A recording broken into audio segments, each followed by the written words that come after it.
خوش آمدید۔ 25 دسمبر 2012 کی شب پاکستان کی انصاف اور قانون کی تاریخ میں ایک سیاہ باب کی حیثیت رکھتی ہے۔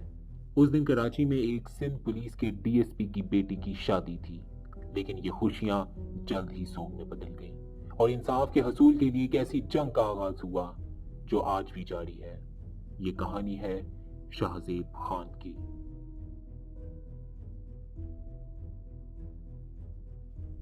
مزید آگے بڑھنے سے پہلے ہماری ویڈیو کو لائک کریں، چینل کو سبسکرائب کریں اور مزید ایسی ویڈیوز دیکھنے کے لیے بیل آئیکن کو پریس کر دیں۔ 25 دسمبر 2012 کو شاہزیب کی بہن کا ولیمہ تھا۔ Shahzeb D S P Aurangzeb Khan کا اکلوتا بیٹا تھا اور اپنی بہن کی شادی پر بہت خوش تھا۔ شاہزیب نے ولیمے سے فارغ ہو کر کافی پینے کا پلان بنایا۔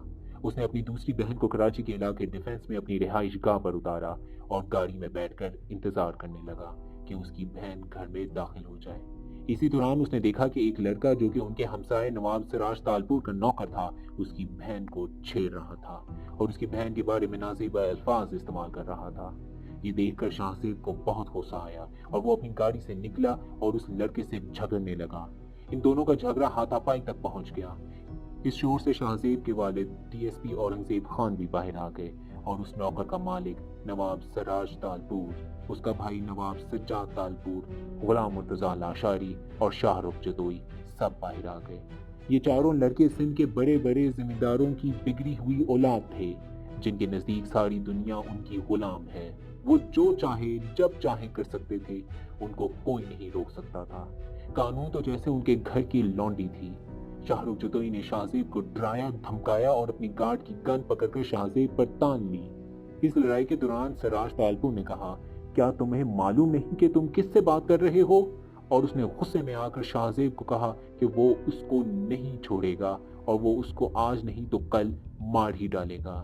یہ دیکھ کر ڈی ایس پی اورنگزیب بیچ میں آ گئے اور معاملہ رفع دفع کروا دیا اور ان چاروں لڑکوں سے معافی مانگ لی اور شاہزیب کو ڈانٹ کر اپنے ساتھ واپس گھر لے گئے۔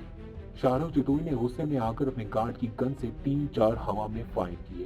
یہ سارا واقعہ پوری سوسائٹی نے دیکھا۔ شاہزیب کے جانے کے بعد یہ چاروں لڑکے بھی اپنے گھر واپس چلے گئے۔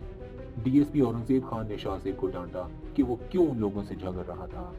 D S P Aurangzeb Khan کو لگا کہ بات ختم ہو گئی ہے، لیکن ایسا نہیں ہوا تھا۔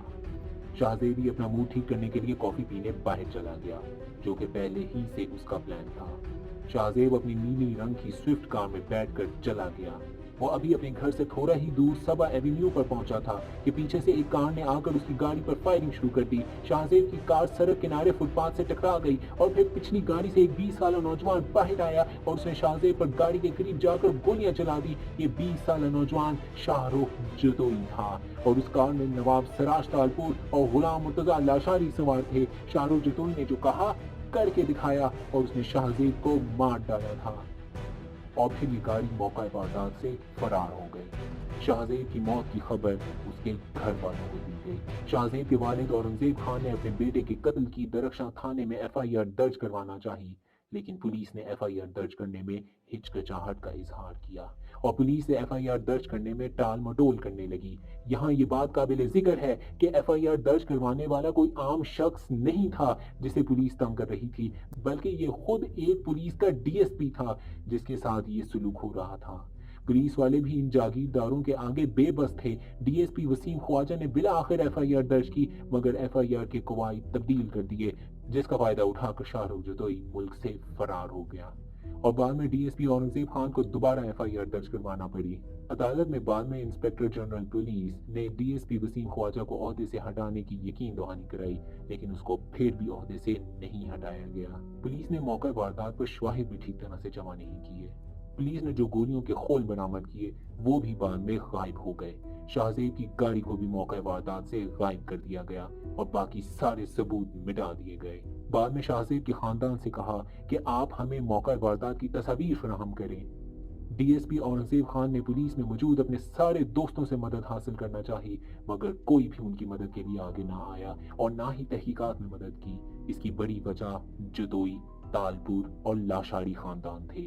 ان سب حالات کے پیش نظر شاہزیب کے ایک دوست نے شاہزیب کے نام سے سوشل میڈیا سائٹ پر ایک پیج بنایا اور اس کے قتل کے خلاف آواز اٹھانے کی کوشش کی۔